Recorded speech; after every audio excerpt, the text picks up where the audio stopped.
Assalamualaikum, selamat pagi Aga Kareba pemirsa. Seputar Adi Sulsel kembali hadir untuk Anda.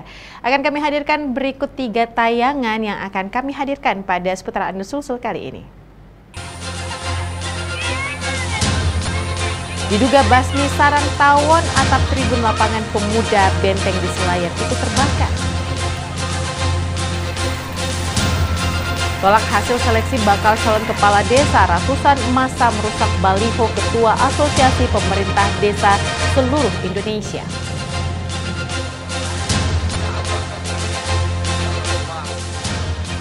Sembilan 19 pelajar di Goa ditangkap polisi membawa sejumlah senjata tajam.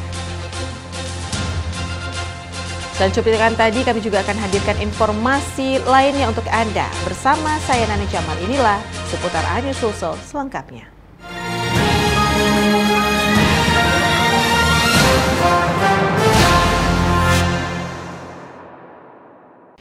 Pemirsa, atap tribun lapangan pemuda Benteng Kabupaten Kepulauan Selayar terbakar Senin petang.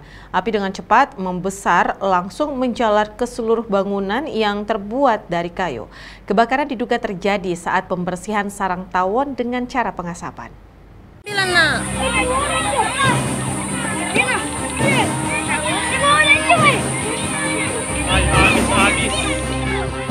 Inilah rekaman video amatir warga pada saat terjadi kebakaran bangunan Tribun Lapangan Pemuda Benteng, Kecamatan Benteng, Kabupaten Kepulauan Selayar.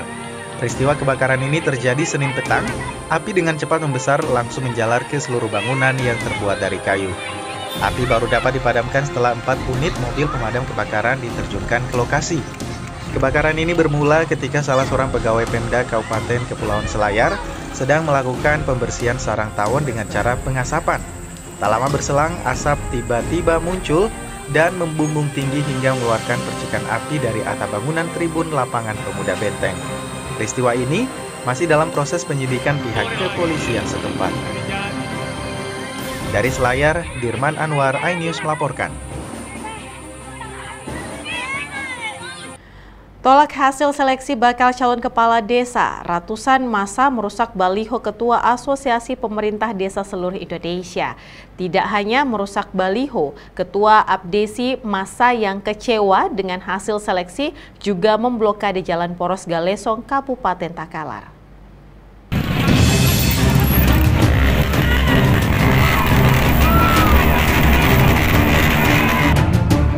Massa yang tergabung dari berbagai desa di Kecamatan Galesong, Kabupaten Takalar ini turun ke jalan berkonvoi dan memblokade jalan dengan membakar ban dan menabur batu di tengah jalan.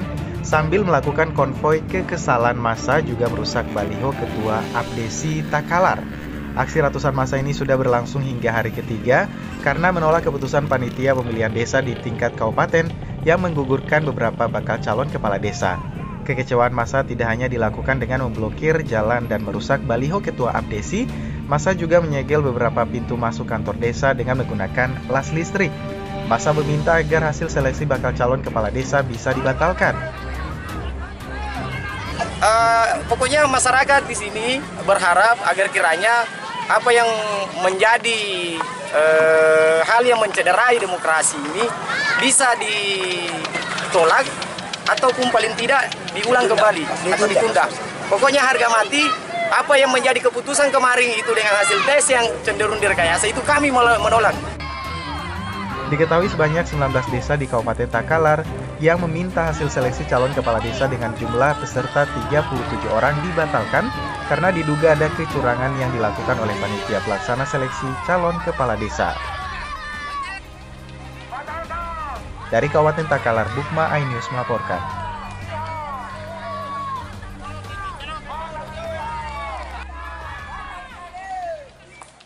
Seorang mahasiswa dari Universitas Negeri di Kota Makassar ditemukan tewas di sebuah rumah kosong.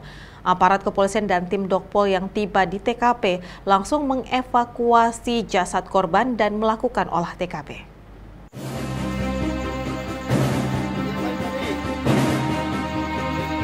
Warga Jalan Biring Romang, Kecamatan Tamalandria digegerkan dengan temuan mayat wanita muda di sebuah rumah kosong, tepatnya di kamar mandi. Korban yang diketahui bernama Febrianti, 18 tahun, ditemukan pertama kali oleh saudara sepupunya dalam kondisi tergantung, leher terjerat tali kabel, tepat di sebuah rumah kosong yang bersebelahan dengan rumah kontrakan yang korban tinggali bersama saudara sepupunya. Kepolisian Polrestabes Kota Makassar dan tim Dokpol Polda Sulsel yang tiba di TKP langsung mengevakuasi korban ke rumah korban dan melakukan olah TKP di rumah kosong dan di kamar korban. Menurut Wesley, saudara sepupu korban, kecurigaan berawal saat dirinya melihat kunci rumah dan sendal yang biasa korban bawa dan pakai, namun korban tak berada di rumah. Merasa ada yang aneh, Wesley pun mencari korban di sekitar rumah dan menghubungi rekan kampus korban untuk mencari tahu keberadaan korban. Tak lama kemudian, Wesley pun menemukan sendal korban di sebuah rumah kosong yang tepat berada di sebelah rumah yang mereka tempati. Merasa penasaran, ia pun bersama sejumlah rekan kampus korban akhirnya mencari korban di dalam rumah kosong ini, hingga akhirnya korban ditemukan di sebuah kamar mandi dalam kondisi tergantung menggunakan seutas kabel. Kunci dalam pagar rumah semua ada, kemudian kamar kunci. Jam berapa kita datang malam ini kah dari Puncung Loe? Jam 3 tadi, jadi kita pulang jam 3. Hampir jam 4. Nah, terus kita sendiri di rumah.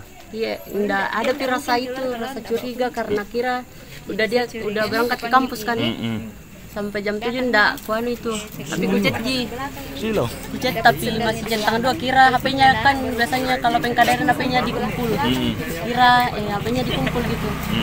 Jadi enggak aku ganggu kucet tapi centang 2.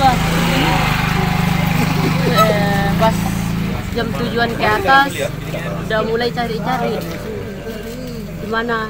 Kucet lagi. Jam itu kita chat temannya. Itu iya jam itu mulai dari situ. Usai melakukan olah TKP, selanjutnya jenazah korban dievakuasi ke Rumah Sakit Polri Bayangkara guna memeriksa kondisi korban lebih lanjut sambil menunggu pihak keluarga korban yang datang dari kampung halaman. Aparat kepolisian pun hingga kini masih melakukan penyidikan terkait kematian korban. Dari Kota Makassar, iNews melaporkan.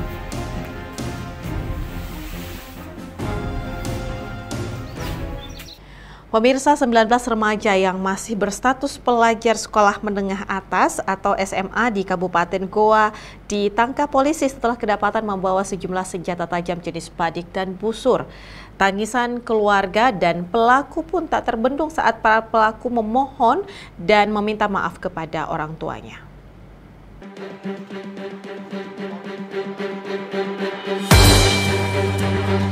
Tangisan pelaku yang kedapatan membawa busur dan senjata tajam ini tak terbendung saat dipertemukan orang tuanya di Mapolsek Barombong, Kabupaten Goa. Orang tua pelaku pun tak kuasa menahan tangis mengetahui anaknya kini diamankan polisi. Sebanyak 19 orang remaja yang masih duduk di bangku SMA ini ditangkap polisi setelah digeledah dan kedapatan membawa senjata tajam. Saat didatangi polisi, para pelaku bahkan menyembunyikan barang bukti senjata tajam miliknya. Ironisnya, dari 19 pelajar ini, 5 diantaranya merupakan gadis remaja. Dari tangan sejumlah pelaku, polisi menyita 2 buah senjata tajam jenis badik, 2 anak panah busur, serta 2 alat pelontar busur. Polisi juga mengamankan sepeda motor yang dikendarai pelaku sebagai barang bukti. Menurut petugas, penyergapan 19 pelajar ini dilakukan berkat laporan warga yang resah dengan kehadiran pelaku yang kerap berkumpul dan membawa senjata tajam. Tapi memang badik itu sudah ada dalam pengawasan kita sebelum ke acara kegiatan. Sudah dibawa dari rumah. Jadi alasannya sebagai alat untuk mengamankan diri, jaga-jaga. Informasi masyarakat bahwa di Desa Taman Nyeleng itu ada sekelompok pemuda yang sementara ngumpul-ngumpul di sana. Sehingga Kanit Intel bersama unit Opsnal melakukan penyelidikan dan mengamankan sebanyak 19 orang anak muda yang berada di lokasi tersebut. 19 pelajar ini hingga kini masih menjalani pemeriksaan di Mapolsek Barombong, Kabupaten Goa. Selain melakukan proses hukum, polisi juga berencana akan melakukan pembinaan terhadap para pelaku agar tidak mengulangi perbuatannya. Dari Kabupaten Goa, Bukma, iNews MNC Media melaporkan. Pasca viral dan berujung pencopotan Kepala Rumah Penyimpanan Benda Sitaan Negara kelas 1 Makassar, kini dijabat oleh penjabat pelaksana tugas. PLT Rukbasan menegaskan tidak boleh ada benda sitaan negara yang dititipkan dari penegak hukum untuk diperjualbelikan.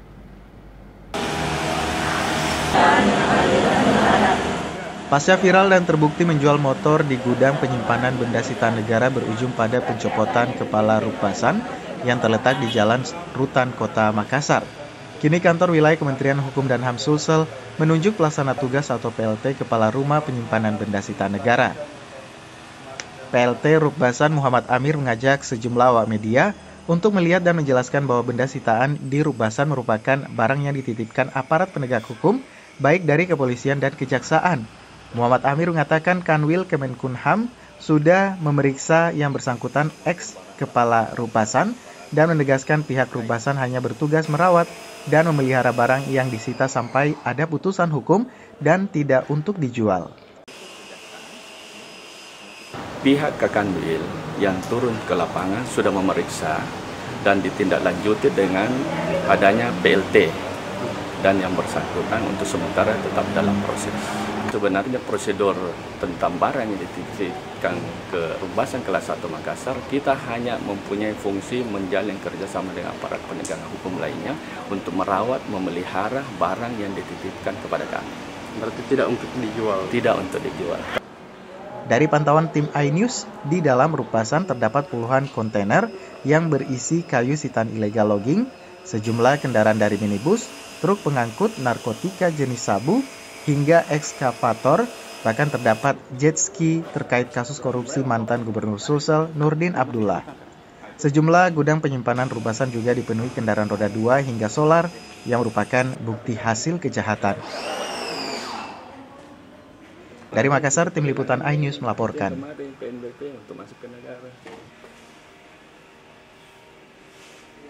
Pemirsa, pria diduga aniaya mantan istri dan anak kandung hingga merusak perabotan rumah. Informasinya kami hadirkan sesaat lagi, tetap bersama kami.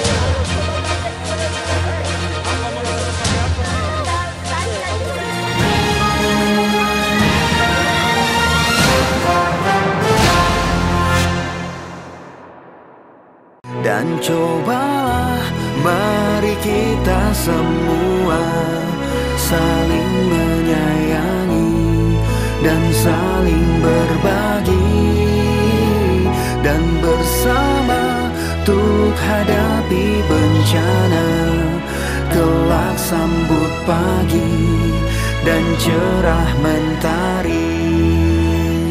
Dan cobalah mari kita semua saling menyayangi dan saling berbagi, dan bersama untuk hadapi bencana, kelak sambut pagi dan cerah mentari.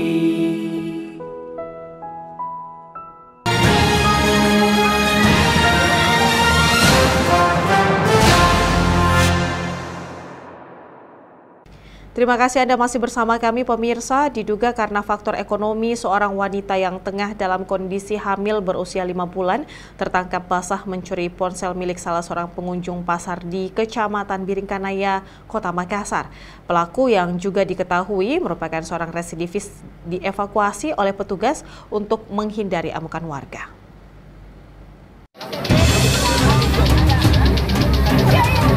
Dari rekaman video amatir terlihat seorang wanita muda yang masih berusia 22 tahun ditangkap warga setelah kepergok mencuri ponsel milik salah seorang pengunjung pasar dadakan yang berada di Kelurahan Sudiang, Kecamatan Biringkanaya, Makassar. Pelaku yang diketahui berinisial HR yang tengah dalam kondisi hamil berusia 5 bulan ini hanya bisa pasrah dan terduduk diam saat dikerumuni oleh puluhan pengunjung pasar. Beruntung polisi yang mendapatkan laporan dari warga langsung bergerak cepat mengevakuasi pelaku untuk menghindari amukan warga. Pelaku lalu dibawa ke Mapolsek Biringkanaya untuk menjalani proses pemeriksaan. Di depan polisi, pelaku diketahui adalah seorang residivis dengan kasus yang sama dan telah divonis penjara selama 10 bulan ini, nekat kembali mencuri lantaran terdesak kebutuhan ekonomi dan orang tua pelaku dalam kondisi sakit serta sang suami tidak menafkahi istrinya.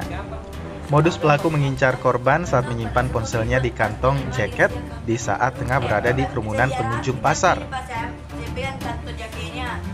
Apa kau curi? Itu di HP. Bagaimana caramu modus di sana? Caramu? Caramu mencuri? Kau ambil video dari tas yang baju orang. Posibiliti yang tasnya? Tidak, Pak. Kami memang dari niat, kami memang dari rumah Pak mau mencuri. Kau sudah niatkan bila kau sampai ke orang yang mencuri? Sesuai pengakuan yang bersangkutan, kemudian setelah kami lakukan penelusuran, yang bersangkutan pernah tertangkap dan pernah menjalani hukuman dengan perkara yang sama, copet, dan menjalani hukuman di rutan Makassar 10 bulan. 10 bulan. Akibat perbuatannya kini pelaku diamankan di Mapolsek Biringkanaya dan terancam pasal 363 dan 362 dengan ancaman 5 tahun penjara. Dari Makassar, Wahyu Ruslan, iNews melaporkan.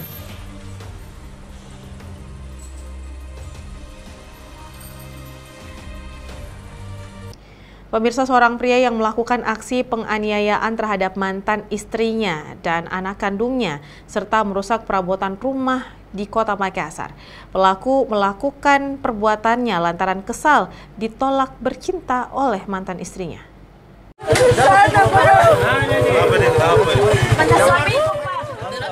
Aparat dari tim penikam bersama unit Opsnal Polsek Makassar mendapati wanita bersama dengan anak perempuannya tengah menangis histeris usai menjadi korban penganiayaan yang dilakukan oleh mantan suaminya di sekitar Jalan Kerung-Kerung, Kota Makassar.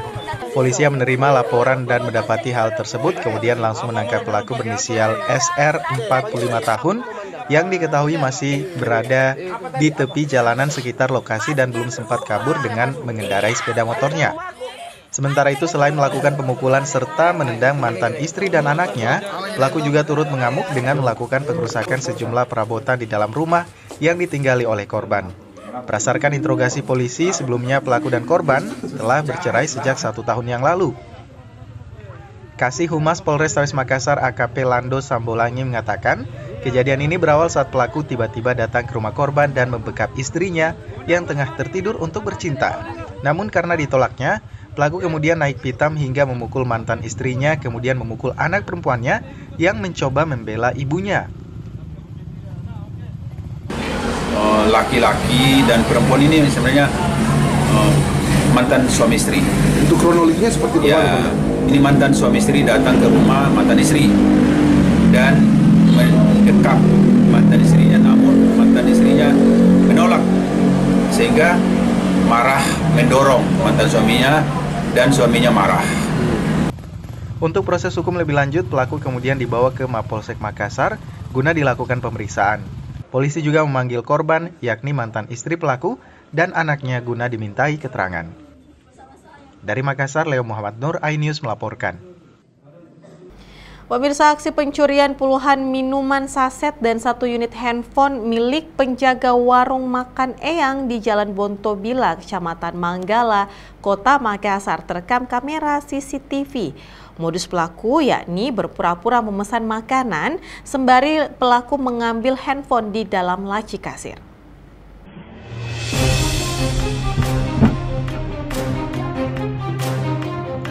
Rekaman CCTV merekam aksi pencurian puluhan minuman saset dan 1 unit handphone milik penjaga warung makan Eyang yang terjadi di Jalan Bontobila, Kecamatan Manggala, Kota Makassar. Dalam rekaman CCTV, nampak 2 orang pelaku berboncengan memakai jas hujan, berhenti di depan warung makan dan langsung memesan makanan siap saji. Saat berjalan masuk warung, terlihat gerak-gerik mencurigakan, bahkan salah seorang pelaku sadar ada CCTV di lokasi hingga menyadarkan mereka untuk kembali memakai masker. Di saat salah seorang pelaku sibuk menemani korban untuk mengambil lauk, seorang pelaku lainnya langsung mengambil puluhan minuman saset dan menyimpannya di dalam helm. Tak puas, pelaku kemudian membuka laci kasir dan mengambil 1 unit handphone milik korban. Usai beraksi, kedua pelaku langsung kabur. Korban yang sadar melihat pelaku kabur, tak dapat berbuat apa-apa dan setelah mengecek lagi kasir, handphone miliknya raib di bawah kabur. Dari keterangan pemilik warung, awalnya korban berjaga seorang diri, lalu didatangi kedua pelaku. Kedua pelaku terbilang nekat mengingat situasi di lokasi sekitar ramai dilalui warga dan pengguna jalan. Dia sendiri menjaga. Pas ada orang mau belanja, dia alasannya mau makan di tempat. Jadi kemenakan ambilkan makanan. Sedang ambilkan makanan, tapi memang dia pada sibuk sesuai dengan CCTV kan yang ada. Ngambil HP itu kemenakan taruh di sini. Tapi sempat dia kasih masuk di laci. Tapi ini kemenakan tidak kunci, cuma kasih rapat saja gitu. Yang satu dia pada saat ambilkan sayur, makanan itu sudah diletakkan, yang satu ini ambil di laci, yang satu ini menghalangi sapunya kemenakan. Oh begitu Bu, 2 orang nih berarti Bu ya? Iya 2 orang. Korban pun telah melaporkan kejadian ini ke Polsek Manggala. Berikut bukti rekaman CCTV. Sementara akibat kejadian ini, korban mengalami kerugian 2 juta lebih. Dari Makassar, Yul Yusfin, iNews melaporkan. Dia sadar, dia langsung pakai maskernya kemudian. Ya, pemirsa, menyusul rencana Pemprov untuk mengambil alih terminal Malengkeri, Wali Kota Makassar Muhammad Ramdan Pomanto menyarankan agar pemerintah provinsi mencari lahan lain untuk dijadikan sebagai terminal. Pasalnya, terminal ini telah dikelola oleh Perusda Terminal Makassar Metro sejak 1999.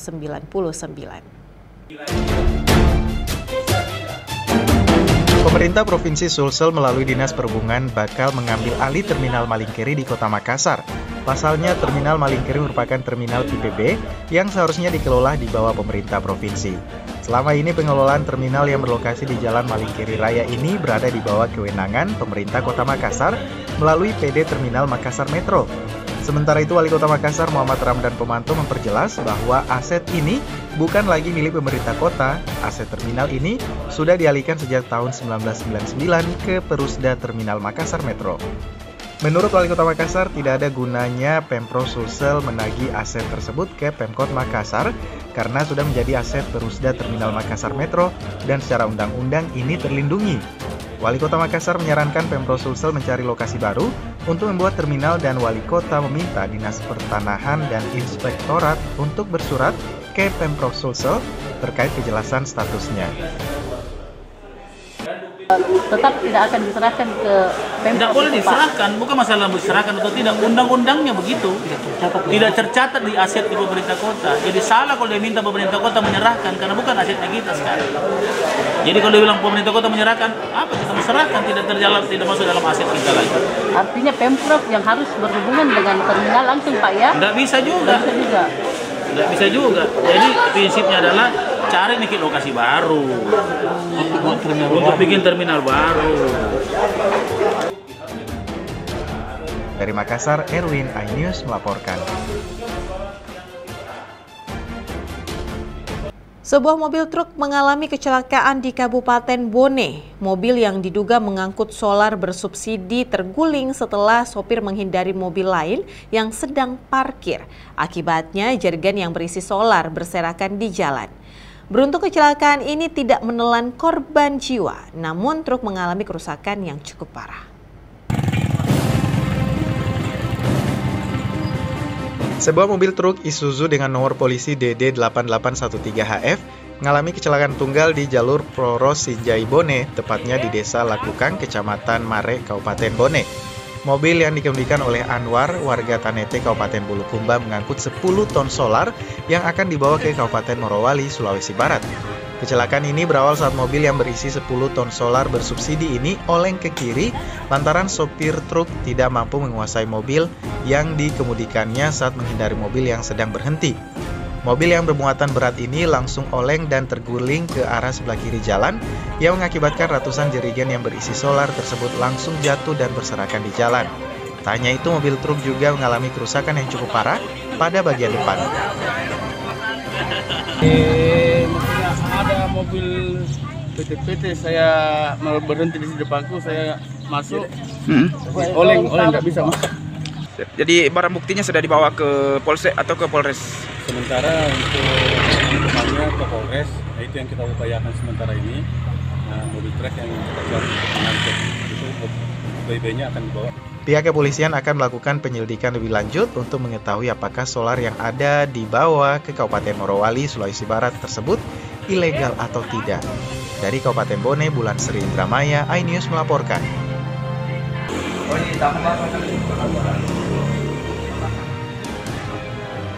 Pemirsa, informasi tadi menjadi akhir kebersamaan kita di program seputar iNews Sulsel edisi hari ini. Tetaplah bersama kami dan saksikan program menarik kami lainnya. Saya Nana Jamal, terima kasih telah menyaksikan. Jaga selalu kesehatan Anda. Sampai jumpa, salam aktivitas.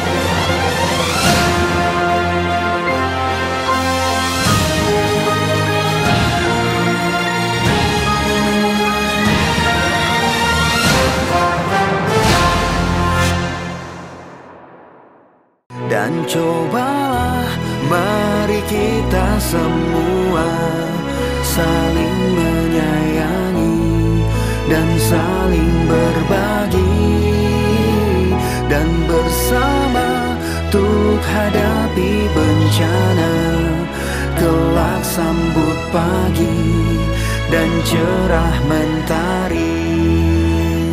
Dan cobalah mari kita semua saling menyayangi dan saling berbagi, dan bersama untuk hadapi bencana, kelak sambut pagi dan cerah mentari.